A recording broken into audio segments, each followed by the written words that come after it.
The night was silent, but Rayan's heart was loud. He sat behind a broken wall, knees to his chest, hands shaking. His clothes were dirty. His face had blood and dust. His eyes, wide and scared, kept watching the road. There was fire in the village, his home. Screams had stopped an hour ago. Now, only the sound of boots and broken glass remained. Rayan was just 15. Everyone thought he was weak, a boy, just a child. And tonight, they thought he had run away like the rest. They were wrong. Earlier that evening, Rayan had been eating with his family. His mother smiled as she served food. His little sister laughed while playing with her doll.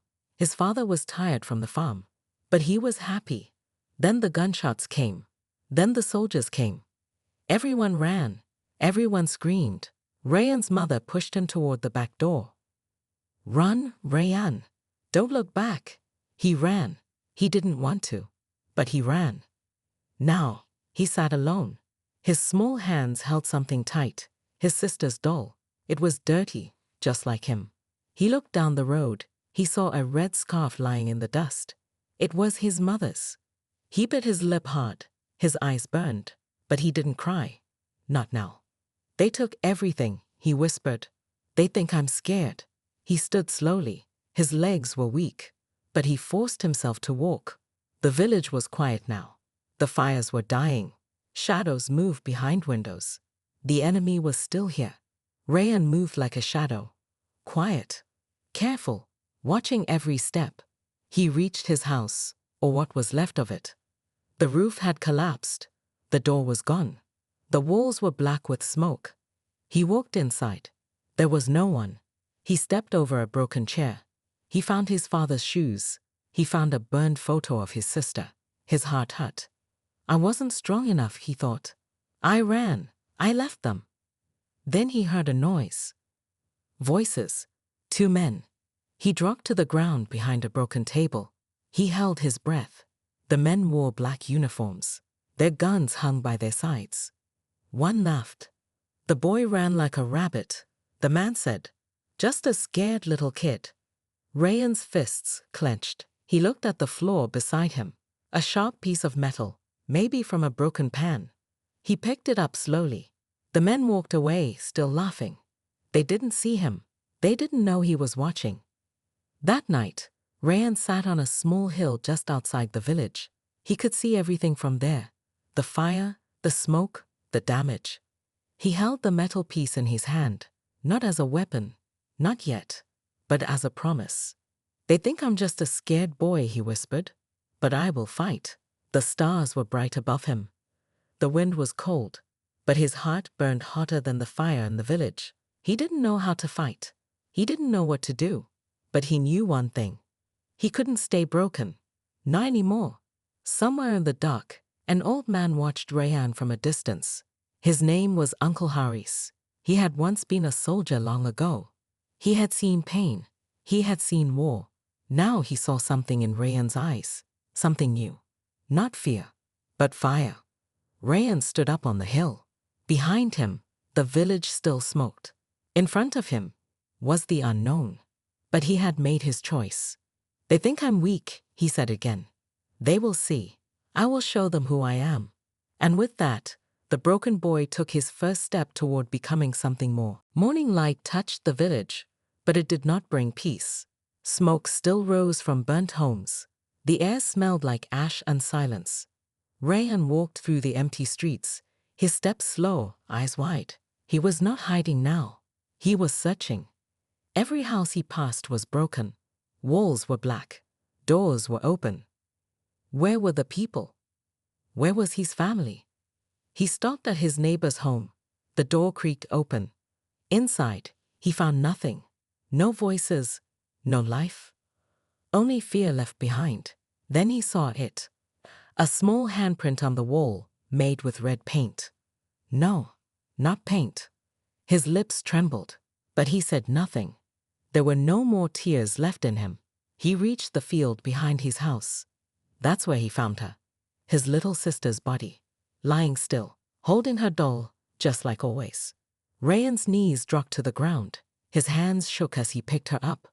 I'm sorry, he whispered. I'm so sorry. He sat there for a long time. The sun rose higher, but he didn't move.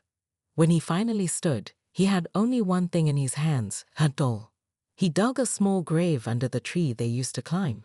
With his bare hands, he covered her. And then, he said goodbye. You were brave, he whispered. Now I must be too. He walked toward the edge of the village, where the land turned into hills. That's when he saw him again, Uncle Harris. The old man stood with a walking stick, looking at the sky. He turned when he heard Rayan. You're still alive, Harry said, voice dry. Barely, Rayan answered. The old man looked at him, dusty, hurt, and broken. But his eyes, they had changed. What do you want now, boy? To fight, Rayan said. Harris shook his head. You are just a child. You don't even know how to hold a knife. Then teach me, Rayan replied. Harris looked into Rayan's face. It was not the face of a child anymore. It was the face of someone who had lost everything and still stood. Fighting is not about anger, Harris said. It's about purpose. I have purpose, Rayan said. They took my family. They took my village. I won't let them take my soul. Harris was silent for a long time. Then he sighed. Come, he said. Let's bury the rest. You can't carry a weapon until you carry the weight. That day, Rayan helped Harris collect the fallen. Men, women, even children. They dug many graves. For each one, Rayan said a name, even if he wasn't sure who they were. Each time he placed a flower on the grave. Each time, something inside him grew harder, stronger. At sunset, Harris gave him bread and water. They sat under the tree where Rayan had buried his sister. You still want to fight? Harris asked. Rayan nodded. Even if it means dying? Harris asked again. Rayan looked straight at him. I'm already half dead.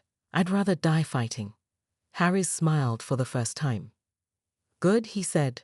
Then your training starts tomorrow. Rayan nodded. He looked at the night sky. Stars filled the darkness. He felt the doll in his hand, held tight. It was all he had left. But maybe, just maybe, it was enough. The sun rose slowly over the hills. The village behind was quiet, like a graveyard. But on a small patch of land outside the village, something new was starting. Rayan stood barefoot on the cold ground. His body was still tired, his heart still heavy, but his eyes, they were different now. Uncle Harris walked around him, holding a wooden stick. You want to fight? Harris asked. Yes, Rayan said, standing straight. Then forget anger. Anger makes mistakes. Learn focus. With that, Harris struck. The stick hit Rayan's legs, hard. He fell. You didn't move, Harris said. Your eyes saw, but your body did nothing. Rayan groaned, face in the dirt. But he didn't cry. He stood again. The training had begun. Every morning, before the sun rose, Rayan trained. He ran across hills. He carried stones on his back. He climbed trees and jumped from rocks. He fell many times. He got cuts. He cried sometimes, but only when no one could see. At night, he slept under the stars, the doll of his sister beside him. He whispered to it every night, I'm learning, little one. One day, I'll make them pay. Harris watched him closely. He taught him how to fight without a weapon, using hands, elbows, knees. He taught him how to move silently, how to hide in shadows, how to feel danger before it came. Your size is your strength, Harris said. They won't see you coming. One day, during training, Rayan asked, Why are you helping me? Harris looked far into the trees. Years ago, he said, they burned my home too. I fought. I survived. But I lost everything. He looked at Rayan. Now I see myself in you. But you have more fire. Rayan stayed quiet. But inside, he made a promise. I will never stop. Not until they fear my name. Days passed. Then weeks. Rayan became faster, stronger, sharper. He no longer looked like a scared boy. He could climb trees without a sound. He could hit a target with a stone from far away. He could fight Harris for 5 full minutes without falling. You're not ready for war, Harry said, but you're ready for a message. What message? Rayan asked. That we are not broken. That we are not afraid. That night, Harris took Rayan to a small cave. Inside were old tools, clothes, and maps. I kept these from the old days, Harry said. Take what you need. Tomorrow, you go on your first mission. Rayan's heart beat faster. He picked up a scarf, black and simple. He tied it around his head. He looked in the mirror. He didn't see the boy who had once run from the fire. He saw something else. A fighter. Before sleeping, he stood under the stars again. He held the doll and whispered, Tomorrow, I begin. Watch me, little one. I will not fail. The next morning, he left before the sun. He had no gun, just a small blade, a sling, and sharp eyes. He wasn't going far, just to the enemy's camp near the river. He was not going to fight. He was going to watch, to learn, to send a message. He moved through the trees like a ghost. He reached the edge of the camp and climbed a tree. From there, he saw them, 10 soldiers, armed, laughing, relaxed. They thought no one would dare come close. Rayan smiled. He pulled out a small pouch of red powder Harris gave him. He poured it into the river upstream. Within minutes, the soldiers saw the water turn red. What is this? One shouted. Blood. Fear spread fast. Then they saw it, on a nearby rock, a message scratched in the stone. We are not afraid. You are not safe. The ghost. The soldiers ran in panic, searching the trees. But Rayan was already gone. That night, he returned to Haris. Did they see you? Haris asked. No, Rayan said. But they will remember me. The enemy soldiers couldn't sleep. Every sound in the forest made them jump. Every shadow made them grip their guns. Ever since the river turned red and the message appeared on the rock, they were scared. They didn't know who had done it. They didn't know how someone got that close. They only knew the name scratched in the stone. The ghost. But no one knew. The ghost was just a 15-year-old boy named Rayan. Rayan sat beside the fire with Uncle Haris. His hands were dirty, but his eyes were sharp. He was ready now. You sure about this? Haris asked. Rayan nodded. No more messages. It's time for action. One mistake, Haris said, and you die. Then I won't make a mistake. Haris looked at him. He didn't see a boy anymore. He saw something else. Someone born in pain, shaped by fire. Fine, Haris said. Tonight, you strike. That night, Rayan moved through the forest like wind. He wore black clothes. His face was covered with a scarf. He carried a sling, a small blade, and a pouch of powder. The enemy camp was near the village's edge. 5 soldiers were guarding the main tent. Inside, villagers were locked, prisoners, old men, young girls, mothers. Rayan's heart burned. They think they own us, he thought. They think we are weak. He waited. He watched. He counted every step, every movement. When one soldier left to smoke near a tree, Rayan moved. He dropped a small powder bag under the fire. 5 seconds later, boom, a flash, a loud noise, smoke everywhere. The guards shouted in fear. Attack! Where is it coming from? In the confusion, Rayan slipped into the tent. The villagers stared at him in shock. A boy, in the middle of a military camp? Shay, he whispered, I'm here to get you out. Using a hidden knife, he cut the ropes. He handed a sling to an older boy, gave powder bags to 2 strong men. Use them only if you must, he said. We're not fighting to kill. We're fighting to be free. As they moved out, 2 guards saw them. Stop right there. Rayan didn't stop. He pulled out his sling and fired a rock straight at one guard's head. The man dropped. The second guard rushed forward. Rayan ducked, slid under his legs, and tripped him with a kick. The older boy threw powder in the air. Bang! Another loud flash. More confusion. They ran. When the soldiers gathered again, they found the tent empty. The villagers were gone. No sign of who helped them. Just one thing remained. Carved into the door. You can't cage fire. We are coming. The ghost. Back in the forest, the rescued villagers gathered around a fire. Some cried, some prayed, all looked at Rayan.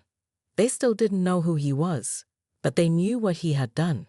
A young girl, no older than his sister, stepped forward. "You saved us," she said. "Who are you?" Rayan looked at her. His voice was quiet but strong. "Just someone who lost everything. But now I fight, so others don't have to." Later that night, Harry sat beside him. "You did it," he said. "Your first strike. You gave them hope." Rayan nodded. "Hope is the start. But I want more. More. Fear. I want the enemy to fear us like we once feared them." Harry smiled. "Then be careful. Fear is a double-edged sword. It can turn into hate." Rayan looked up at the stars. "Let them hate. I'll still be standing." The next day, rumors spread like wildfire. In nearby towns, people spoke of the ghost. A shadow in the night. A fighter who frees the weak. Some said he was a spirit. Others said he was 10 men. No one believed he was just a teen with a sling and a promise. But Rayan didn't care what they thought. Because for the first time, he was winning. The story spread fast. In every village, people whispered the name. The ghost is real. He moves without sound. He frees the weak and punishes the evil. Nobody knew what he looked like. Some said he wore all black. Some said he was a shadow. But no one guessed the truth. The ghost was a teenage boy named Rayan, who once cried beside a burned house. Rayan sat on a hilltop, looking at the smoke in the distance. Another village had been attacked. More people lost their homes. "How many more must suffer?" he asked Haris. "As long as they think we are weak," Haris said, "they will keep coming." Rayan stood up, fists tight. "Then let's make them feel weak." That night, Rayan returned to the enemy camp. But he didn't go alone. With him were 3 villagers he had trained himself. They were not soldiers. They were farmers, workers, fathers. But they believed in something now. They believed in the ghost. They moved like shadows. Rayan pointed to a guard tower. "Sajid, you climb. Knock out the light." He pointed to a fuel barrel. "Amar, set the powder. When it burns, they will panic." "And me?" asked the older woman, Zara. Rayan smiled. "You come with me. We get the prisoners." Within minutes, the camp turned into chaos. Smoke rose. Guards shouted. A loud blast shook the ground. Boom! While the soldiers ran around confused, Rayan and Zara slipped inside the prison tent. Inside were 7 people. Tied. Weak. Scared. Who are you?" one man asked. Rayan didn't answer. He just cut their ropes. As they escaped, one little boy grabbed his hand. "Are you the ghost?" Rayan looked at him. "No," he said. "I'm just someone who refuses to be silent." They escaped into the forest. No one was hurt. The mission was keen. Back at their hideout, Rayan looked at the freed prisoners. He saw something in their eyes. Hope. Zara patted his shoulder. "You gave them more than freedom. You gave them courage." In the enemy camp, the commander was furious. "How can a ghost keep defeating us?" he shouted. "He's not a ghost," a soldier cried. "He's real, and he's smarter than we thought." The commander slammed his fist on the table. "Then burn the forests. Search every village. I want him found." But fear had already started growing inside their hearts. They were no longer hunters. They were the hunted. Back in the forest, Harry sat with Rayan. "They'll come for you now," he warned. "They know your name. They fear it." "Good," Rayan said. "Fear is my weapon." "Fear can also be your weakness," Haris replied. "Be careful." Rayan looked up at the moon. "I didn't ask for this fight, but if they want war, I'll give them a reason to run." Days passed. More villagers started fighting back. Inspired by the ghost, people made traps. They refused to give information. They stopped being afraid. Old men sharpened sticks. Young women learned to throw stones. Children drew his symbol on walls, a black scarf with fire behind it. The ghost had become a symbol. One evening, while walking near the stream, Rayan saw something strange. A young girl, maybe 10 years old, stood alone. She was crying. He walked toward her slowly. "Are you okay?" he asked. She looked up. Her face was dirty, her dress torn. "They took my parents," she said. "The soldiers." Rayan knelt beside her. "Where?" She pointed to the east. "They are keeping people in a school building. I saw trucks." Rayan's face turned cold. "Thank you," he said. "Go to the old mill. Tell them the ghost sent you. They'll keep you safe." She ran. He stood there, heart heavy. "A school," he whispered. "They're using a school." That night, Rayan sharpened his blade. He wasn't just fighting to survive now. He was fighting for every voice that had been silenced, for every home that had burned, for every child who was still crying. The ghost was no longer just a whisper. He was becoming a storm. And that storm was moving toward the school. The school building was no longer a place of learning. Now, it was a prison. Tall metal fences stood around it. Soldiers with guns watched from windows. The sound of crying echoed from inside. Rayan looked through the trees from a distance. His eyes were cold. His breath was steady. "This is it," he whispered. "We end it here." Behind him stood 5 people, villagers he had trained. Ammar, Sajid, Zara, and 2 others. "This mission is not about revenge," Rayan said. "It's about justice. We rescue the prisoners. No mistakes." They all nodded. "Let's bring them home." Night fell like a blanket. The forest grew dark. The group moved like shadows. They had no guns, only ropes, powder pouches, slings, and sharp mines. At the back wall of the school, Sajid climbed the drainpipe. He reached the 2nd floor and tied a rope. One by one, the others climbed. Rayan went last. His fingers were fast, his eyes always watching. Inside, the hallway was silent, but they could hear voices behind locked doors. "Split up," Rayan whispered. "Free who you can," quietly. Rayan and Zara opened the first room. Inside, 6 women sat on the floor, tied and scared. Their eyes widened when they saw him. "Who are you?" one asked.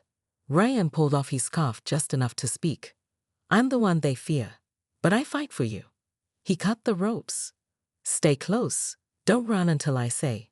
In the next room, Ammar and Sajid freed more prisoners. They gave them water, helped the weak stand. But on the 3rd floor, a door creaked. A guard stepped out. He saw them. Intruders. Gunshots rang through the air. And bang. The alarm went off. Red lights flashed. No more hiding. Rayan shouted, "Move now." He threw a powder pouch into the hallway. Boom.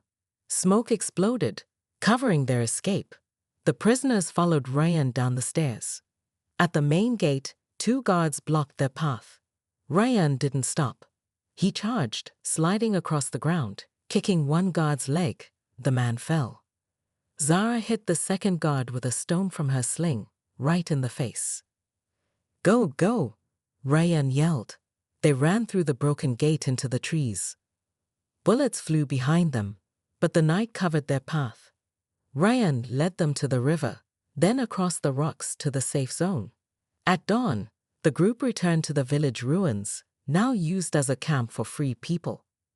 Women cried when they saw their children. Fathers hugged their wives. Old people wept with joy. Rayan stood at the edge, watching in silence. Zara walked up to him. "You did it again," she said. "You saved them." "It wasn't just me," Rayan said. "It was all of us. But without you, we would still be afraid," she whispered. "Now we believe." Meanwhile, in the enemy base, the commander was red with anger. "He got into our camp, into a school, rescued 30 people under our nose. Who is this boy?" A soldier entered, shaking. "Sir, there's something you need to see." They followed him to the school wall. There, burned into the paint, were the words, "You use schools for prisons. We use courage for war. The ghost." The commander screamed, "I want this ghost found. Burn the forest if you have to." But the fear had already spread. The soldiers were afraid to sleep, afraid to guard, afraid to move through the villages. The ghost wasn't just a fighter now. He was a symbol. That night, Rayan sat under a tree. The little doll of his sister was in his hand. "You saw me today," he whispered. "We helped them. And I'm not done yet." Harris came and sat beside him. "They'll hunt you harder now," he said. "Let them try," Rayan replied. "I've already lost everything. Now I fight for others." Harris nodded. "You've become more than a boy now. You've become what they never expected." "What's that?" Rayan asked. "Hope." The forest was silent, but something was coming. Not wind, not rain. It was Rayan. No longer just a boy. No longer just a shadow. He was now something more. A flame that would not stop. Enemy forces had surrounded the villages.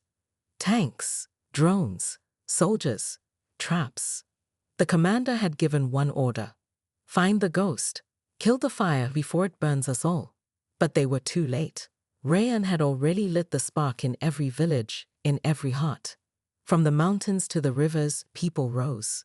They didn't have weapons. They had courage. They had belief.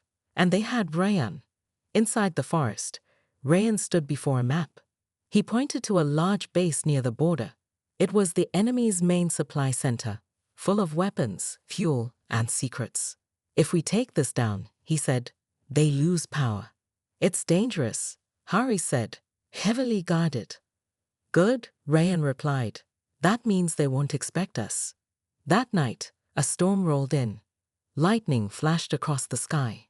Rayan and 15 villagers crawled through mud, climbed rocks, and cut fences. "No one dies today," he told them. "We are not killers.